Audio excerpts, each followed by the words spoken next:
Levez les yeux vers le ciel nocturne. Des milliers d'étoiles brillent au-dessus de nous. Chacune d'elles, un soleil lointain, peut-être avec ses propres planètes en orbite. Mais d'où tout cela vient-il? Comment cet univers vaste et complexe a-t-il commencé? La réponse, aussi incroyable que cela puisse paraître, est le Big Bang. Imaginez un temps avant le temps lui-même. Pas d'espace, pas de matière, juste une énergie inimaginable concentrée en un seul point plus petit qu'un atome. Puis, en une fraction de seconde, tout a changé. Ce petit point a explosé avec une force inimaginable, une explosion d'une ampleur inouïe. Ce n'était pas une explosion ordinaire, cependant. C'était le Big Bang. Le Big Bang n'était pas une explosion dans l'espace. C'était l'explosion de l'espace lui-même. À partir de ce point unique, infiniment dense, l'espace a commencé à s'étendre. Il est toujours en expansion aujourd'hui, éloignant les galaxies les unes des autres comme des raisins secs dans une miche de pain qui lève. Mais le Big Bang était plus que le début de l'espace. C'était le début du temps, de la matière, des lois de la physique telles que nous les connaissons. C'était la naissance de notre univers. La théorie du Big Bang est le modèle scientifique dominant pour l'origine et l'évolution de l'univers. Ce n'est pas juste une supposition, cependant. Elle est étayée par des décennies d'observations rigoureuses et de preuves scientifiques. La théorie affirme que l'univers est né d'un état extrêmement chaud et dense il y a quelques 13,8 milliards d'années. Depuis lors, l'univers est en expansion et en refroidissement. Imaginez un ballon sur lequel sont dessinés des points. À mesure que vous gonflez le ballon, les points s'éloignent les uns des autres. C'est une façon simplifiée d'imaginer l'univers en expansion. Le modèle du Big Bang ne nous dit pas ce qui a causé le Big Bang lui-même. Il décrit ce qui s'est passé à partir de ce moment initial. Voyez les choses comme si vous regardiez un film. On peut rembobiner le film jusqu'à la première image, mais on ne sait pas ce qui s'est passé avant que la caméra ne commence à tourner. Le Big Bang est un concept époustouflant, mais c'est la meilleure explication que nous ayons de l'univers que nous observons aujourd'hui. C'est un témoignage de la curiosité humaine et de notre quête pour comprendre le cosmos. Vous vous demandez peut-être, si le Big Bang s'est produit il y a des milliards d'années, comment pouvons-nous savoir quoi que ce soit à son sujet? Étonnamment, le Big Bang a laissé des indices, des échos de cet événement ancien qui résonnent encore à travers le cosmos. L'une des preuves les plus convaincantes est le rayonnement fossile micro-ondes. Imaginez la faible lueur d'un feu, mais étendue à l'univers entier. Ce rayonnement, découvert en 1964, est le plus faible des murmures, un vestige thermique de la chaleur intense du Big Bang. Une autre preuve clé est le décalage vers le rouge des galaxies lointaines. Tout comme le son d'une sirène baisse en fréquence à mesure qu'elle s'éloigne, la lumière des galaxies lointaines est décalée vers l'extrémité rouge du spectre. Ce décalage vers le rouge indique que les galaxies s'éloignent de nous. Plus elles sont lointaines, plus elles semblent s'éloigner rapidement. Cette observation corrobore l'idée d'un univers en expansion, un univers né d'un point unique. Ces échos du Big Bang, ainsi que d'autres preuves, apportent un soutien important à la théorie du Big Bang. Ils nous permettent de remonter le temps, d'entrevoir l'univers à ses débuts. Les scientifiques ont passé des décennies à analyser ces données cosmiques en utilisant des télescopes et des satellites de pointe. Des outils tels que le télescope spatial Hubble et le satellite Planck ont été essentiels à la cartographie du rayonnement fossile micro-ondes. Ces instruments nous ont fourni des images détaillées et des données précises, révélant la structure et la composition de l'univers primitif. De plus, ils ont permis aux scientifiques de mesurer avec précision l'âge de l'univers, estimé à environ 13,8 milliards d'années. Chaque découverte nous rapproche de la compréhension des origines et de l'évolution du cosmos. La collaboration internationale et le partage des connaissances ont joué un rôle déterminant dans ce voyage de découverte. Alors que nous continuons à explorer l'univers, chaque nouvelle preuve nous aide à construire une image plus complète de notre origine cosmique. Les futures missions spatiales et les progrès technologiques promettent de dévoiler encore plus de secrets de l'univers, nous emmenant vers de nouvelles frontières de la connaissance.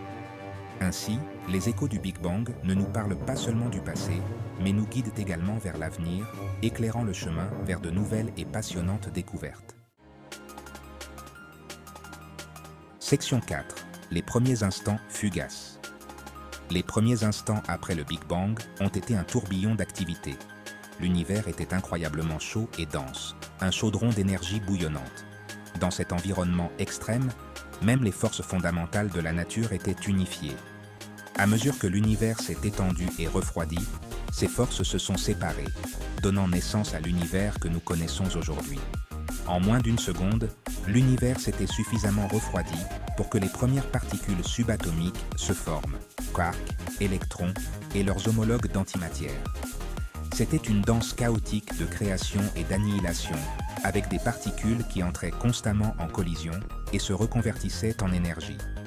À mesure que l'univers continuait de se refroidir, les quarks se sont combinés pour former des protons et des neutrons, les éléments constitutifs des noyaux atomiques. Mais l'univers était encore trop chaud pour que les atomes tels que nous les connaissons puissent exister. Les électrons se déplaçaient librement, interagissant constamment avec les photons, les particules de lumière.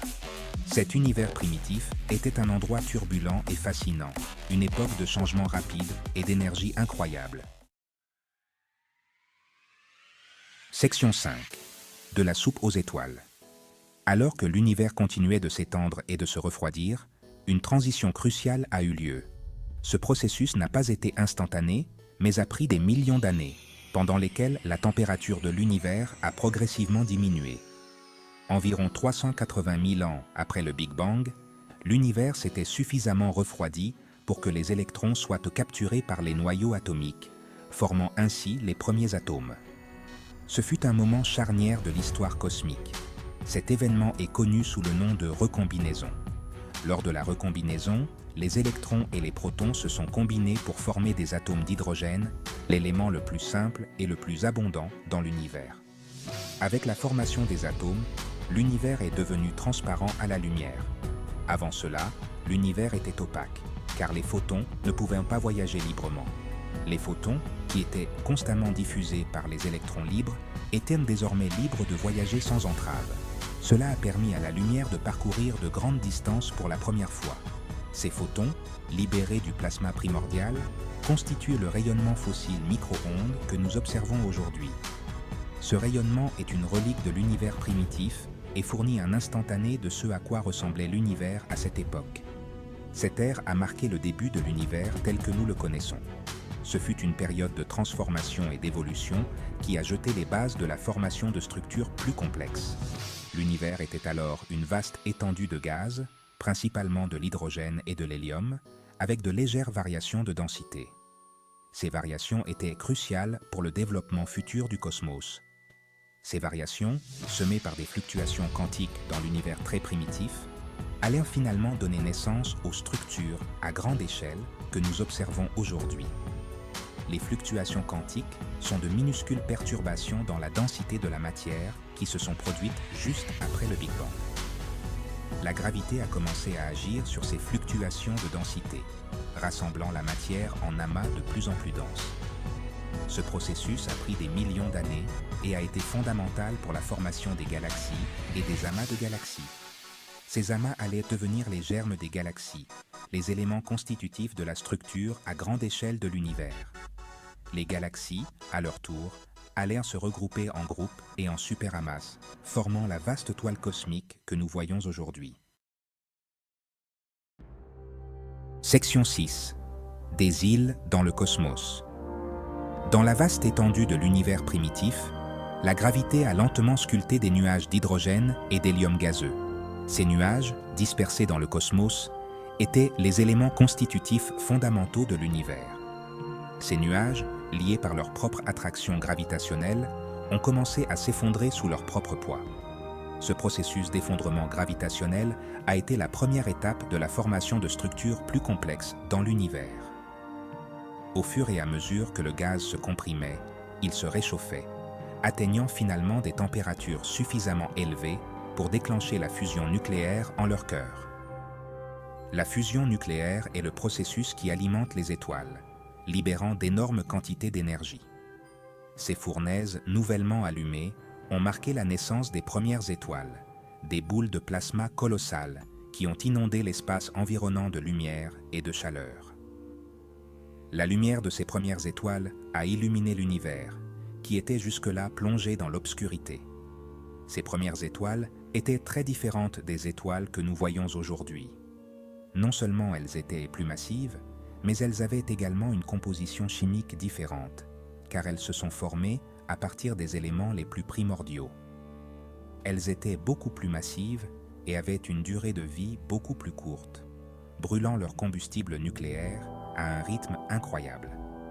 En raison de leur grande masse, ces étoiles ont vécu des vies courtes mais intenses, se terminant par des explosions spectaculaires connues sous le nom de supernovae. Les premières étoiles se sont regroupées, attirées par leur gravité mutuelle, formant les premiers amas stellaires. Ces amas ont été les premiers pas vers la formation de structures encore plus grandes dans l'univers. Ces amas ont ensuite fusionné et se sont développés, évoluant finalement vers les galaxies majestueuses que nous observons aujourd'hui, de vastes îles d'étoiles, de gaz et de poussière dispersées dans le cosmos. Les galaxies sont les éléments constitutifs de l'univers à grande échelle. Notre propre galaxie, la Voie lactée, une galaxie spirale abritant des centaines de milliards d'étoiles, n'est qu'une des milliards de galaxies qui peuplent l'univers observable. Chacune de ces galaxies contient sa propre collection d'étoiles, de planètes et d'autres objets célestes, formant une vaste et complexe tapisserie cosmique.